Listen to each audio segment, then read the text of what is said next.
E aí, cabeças pensantes, mentes fervilhantes, nós vamos fazer mais um dia da revisão do Enem hoje e vamos ao 8º dia que antecede o Exame Nacional do Ensino Médio. E hoje nós vamos tratar sobre 3 competências, mas na verdade nós vamos fazer uma questão só sobre arte. Então nós não vamos tratar sobre linguagens dentro da língua portuguesa, mas vamos tratar sobre linguagens dentro da educação física, língua estrangeira e também dentro da arte. Vamos lá então. Então, retomando o que a gente já viu.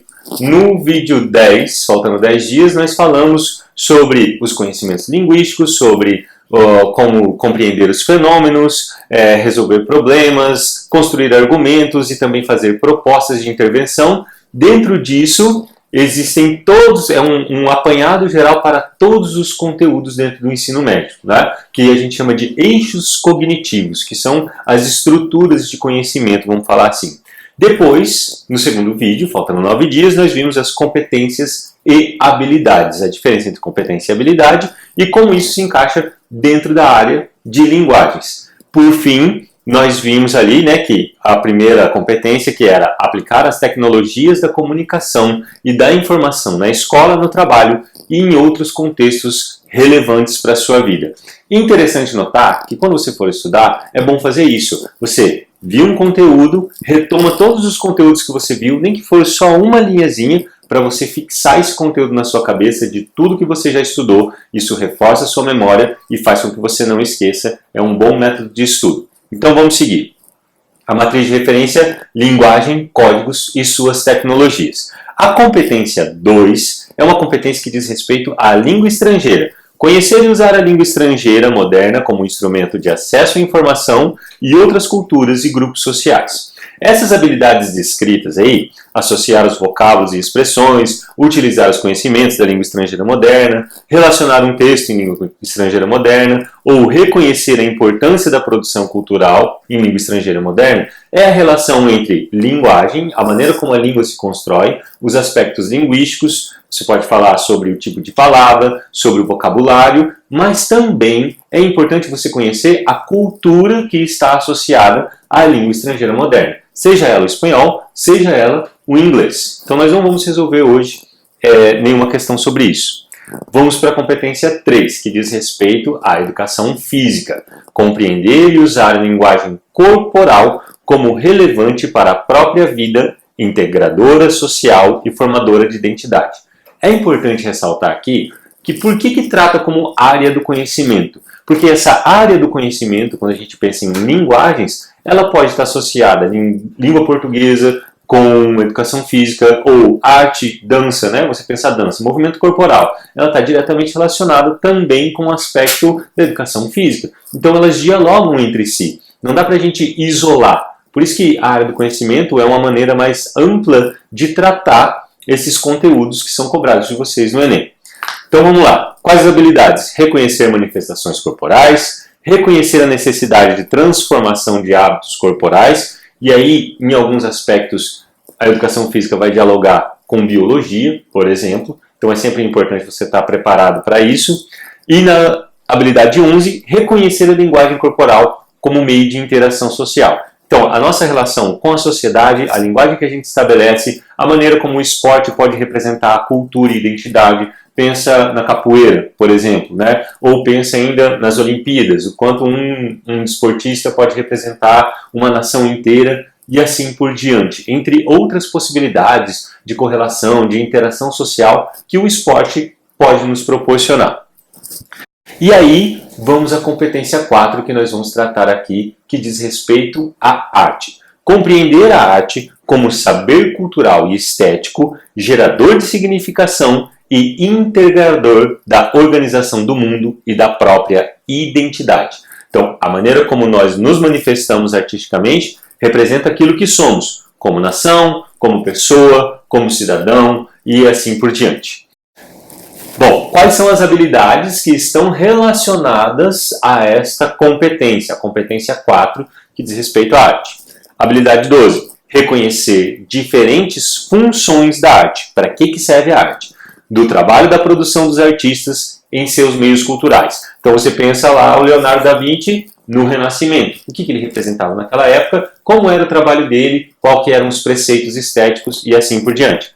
Analisar as diversas produções artísticas como meio de explicar diferentes culturas, padrões de beleza e preconceitos. Então, se você pensar no Renascimento mesmo, o padrão de beleza ele estava associado a um corpo que era mais gordinho e não um corpo magérrimo como foi na década de 90 e no início de 2000. Hoje, a variedade, né, a variedade estética, seja de cor de pele, de tamanho de corpo ou qualquer outra coisa, ela está muito mais aceita como variável e não existe mais um padrão específico relacionado a isso. Por isso a gente considera a ideia de preconceito. Então, considerar a variedade, né, as múltiplas formas de se expressar, é você, digamos assim, fechar os olhos para o preconceito. Habilidade 14. Reconhecer o valor da diversidade artística e das inter-relações de elementos que se apresentam nas manifestações de vários grupos sociais e étnicos. Então, arte é considerado desde o cara que faz o artesanato para vender na feirinha, até o cara que pinta um quadro de milhões de reais para vender numa galeria. Então, esses elementos representam diferentes formas de pensamento, de produção, de linguagem artística e tem mais. Você pode estabelecer, por exemplo, uma relação entre o artesanato que vende na feirinha com a poesia de cordel e a maneira como isso historicamente representa a identidade de um povo. Então tem muitas possibilidades de relações. E tudo isso vai estar baseado normalmente em textos. Por isso que nós vamos resolver agora essa questão, que nós temos um texto verbal, olha lá qual que é a referência, a primeira coisa que chegou na questão, olha a referência. A carta de Pero Vaz de Caminha. Depois, a referência do texto 2, que é o quadro, a imagem. É o descobrimento do Brasil, de Cândido Portinari. Então, a relação entre esses dois textos. Não vamos ler os textos agora, vamos primeiro para o enunciado. Pertencentes ao patrimônio cultural brasileiro. A carta de Pero Vaz de Caminha e a obra de Portinari retratam a chegada dos portugueses ao Brasil. Da leitura dos textos, constata-se que, percebam uma coisa, não é para você saber a vírgula da carta do Pero Vaz de Caminha e nem qual era o vocabulário que ele tinha, nada disso. Qual é a relação entre os dois textos, estabelecendo a ideia de que eles retratam a chegada dos portugueses. Vamos aos textos. Texto 1. Andaram na praia quando saímos, 8 ou 10 deles, e daí a pouco começaram a vir mais. E parece-me que viriam este dia à praia 400 ou 450. Alguns deles traziam arcos e flechas, que todos trocaram por carapuças ou por qualquer coisa que lhes davam. Andavam todos tão bem dispostos, tão bem feitos e galantes, com suas tinturas, que muito agradavam. Então nós temos um texto que relata uma situação real. Cuidado, esse não é um texto artístico. De 1500 a 1600 não tem produção significativa, né, de representação social, de textos literários, mas só de textos informativos. E do outro lado a gente tem Cândido Portinari, você olha ali em 1956, olha sobre tela, olha como é importante olhar a referência de quando foi o quadro do Cândido Portinari. E você tem índios apontando caravelas ao longe. Então, qual que é a diferença que nós temos? Um é o texto dos portugueses sobre a chegada dos portugueses na terra, olhando para os índios. E o Cândido Portinari, ele tenta estabelecer o olhar do índio para com os portugueses chegando. Quem que estava aqui viu o que naquele dia? É essa a ideia. E aí nós temos uma obra de arte, uma ficção modernista. A figura indígena, ela não é uma figura próxima ao real, tão fotográfica, né, que é uma proposta do modernismo, fazer uma desconstrução, fazer uma deformação das imagens. Vamos às alternativas e aí finalizamos isso aqui. Letra A. A Carta de Pero Vaz de Caminha representa uma das primeiras manifestações artísticas dos portugueses em terras brasileiras. Já erra aí, não é uma manifestação artística. Segundo, até agora ele não falou nada sobre o quadro. O nosso enunciado, leia lá, ele quer sobre os dois textos. Senão ele não tinha colocado dois textos. Se a alternativa não tratar dos dois textos, ela já está errada. Porque se tem dois textos, vai ser sobre esses dois. Ou pelo menos um em relação ao outro. Vamos lá.